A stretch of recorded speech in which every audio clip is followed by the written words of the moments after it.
Ghost Games strips back the recent excess to deliver a simple, satisfying take on the Need for Speed formula, even if some problems persist. You'd be forgiven for thinking this one was going to be a wreck, pushed out with next to no fanfare and the latest of a series that's been on a rapidly downward spiral this past generation. The signs for Need for Speed Heat haven't been too promising.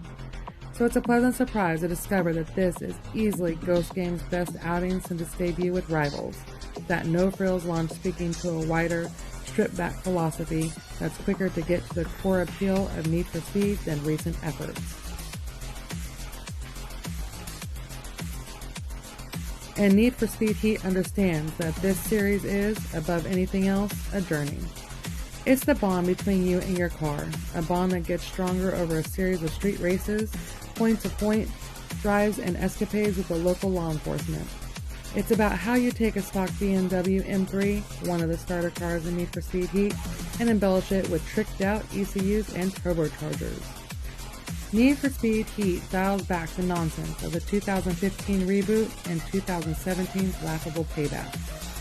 There's a story here, and it's as painful as ever. You're part of a crew that's up against the corrupt police force of East Palm City, essentially, but is very much in the background and entirely ignorable. You get to pick your own avatar from a fairly generous list, dress them as you see fit, and then skip through the cutscenes as you get down to business. Want to change the timbre of your exhaust note as you modify your ride? Of course you do, and Need for Speed Heat is more than happy to oblige. Compared to more recent efforts, customization feels pumped up here.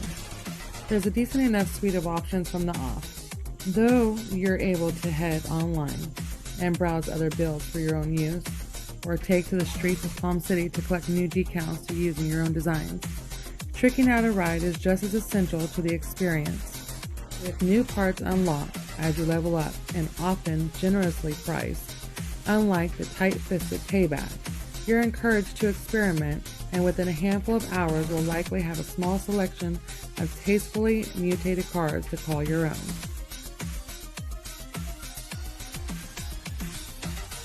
The city itself becomes yours too.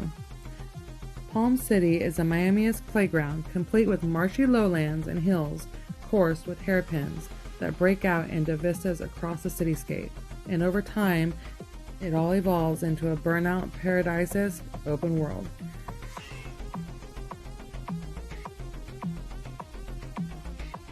Curiously, the world is mostly empty of distractions when you first start, but they're gradually folded in. There are billboards to smash through, gas stations to zip through for on-the-fly repairs, street art to collect, speed traps to trigger, and of course, plenty of events to partake in. Need for Speed Heat is a ragtag collection of influences, from underground through to most wanted, as well as more recent inspirations such as The Crew. Heat does have one central concept that is entirely its own though, and it's a good one. There's a clean divide in Need for Speed Heat between day and night, with both providing very different experiences. Choose to play in sunlight hours, and it is a choice. There's dynamic weather and lighting, but time is locked down. And you'll be partaking in sanctioned street races on cordoned off streets and earning bank, or cash, as it's more reasonably known. By night, the races are unsanctioned, taking place on open roads and leaving you exposed to the local police force.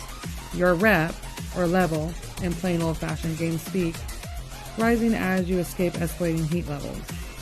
There's a Need for Speed rival-esque twist, with the rep you earn not banked until you make it back to the State House undetected. Put those pieces together and you have an engaging loop as you smash your way through missions in every evolving journey between you and your ride.